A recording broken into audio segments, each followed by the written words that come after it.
Edo melihat seekor siput yang sedang berjalan perlahan di bawah kandang kelinci. Kelinci dan siput sama-sama hewan, tetapi mengapa gerakannya berbeda? Edo bergumam. Ayo kita belajar.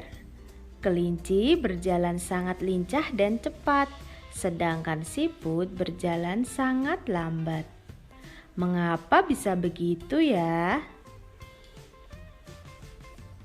Masih ingat kan pembelajaran 1 dan 2? Tentang hewan vertebrata dan avertebrata. Pada pembelajaran sebelumnya, kalian sudah tahu kelinci termasuk hewan vertebrata yang memiliki tulang belakang. Siput merupakan hewan avertebrata, tidak mempunyai tulang belakang. Nah, itulah yang menjadi perbedaan cara berjalan kelinci dan siput. Coba kalian perhatikan tabel karakteristik perbedaan kelinci, siput, buaya, dan nyamuk berikut. Nah, ini tabelnya, silahkan diamati.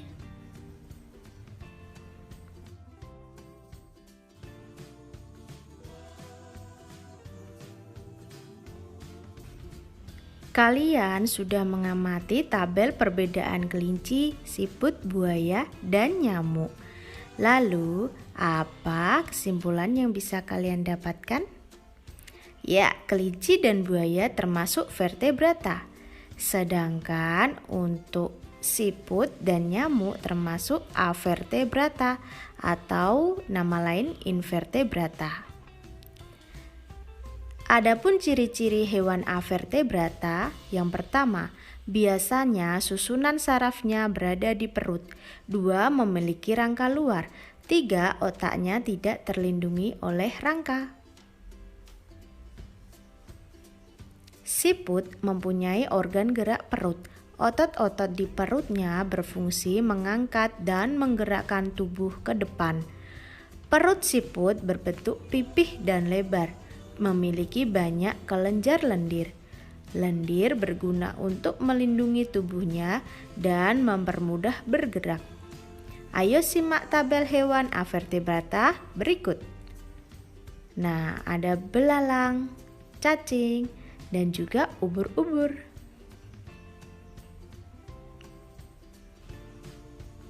Agar lebih paham, simak juga peta konsep ini. Hewan avertebrata. Ada yang bergerak menggunakan kaki dan sayap. Contohnya belalang, kupu-kupu, semut. Yang bergerak menggunakan perut, contohnya siput, cacing, dan lintah. Sedangkan organ gerak tentakel, contohnya ubur-ubur, cumi-cumi, dan juga sotong.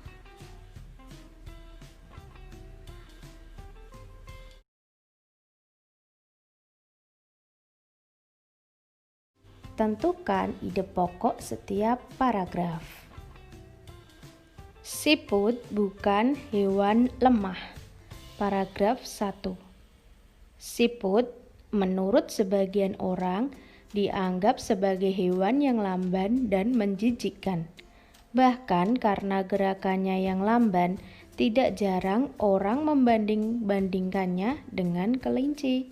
Siput juga dianggap menjijikkan karena tubuhnya yang penuh lendir. Coba kalian tentukan ide pokok dari paragraf tersebut. Ya, betul.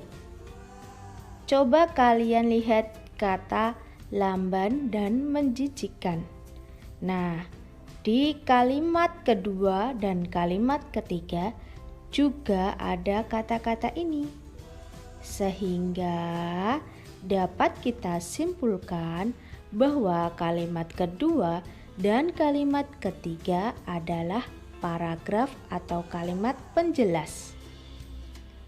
Kalimat utama atau ide pokok dari paragraf 1 ini yaitu siput dianggap sebagai hewan yang lamban dan menjijikkan. kita lanjut untuk paragraf yang kedua. Coba kalian simak. Sebenarnya, siput memiliki kelebihan dan keistimewaan. Kelebihan dan keistimewaan siput ini merupakan karunia Tuhan yang tidak dimiliki oleh hewan-hewan lain. Apa saja kelebihan dan keistimewaan tersebut? Nah, coba mana ide pokok dari paragraf yang kedua ini? Ya, ada di kalimat pertama juga. Siput memiliki kelebihan dan keistimewaan. Karena di kalimat kedua menjelaskan tentang kata-kata ini. Selanjutnya yaitu paragraf yang ketiga. Coba kalian simak ya.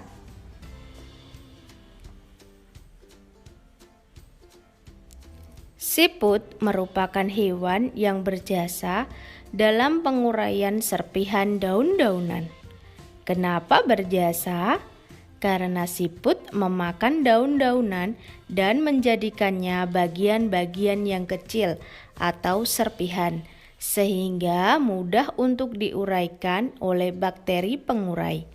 Jika benda-benda yang besar seperti daun berubah menjadi serpihan dan diuraikan akan bermanfaat bagi kelestarian lingkungan sekitar siput berada.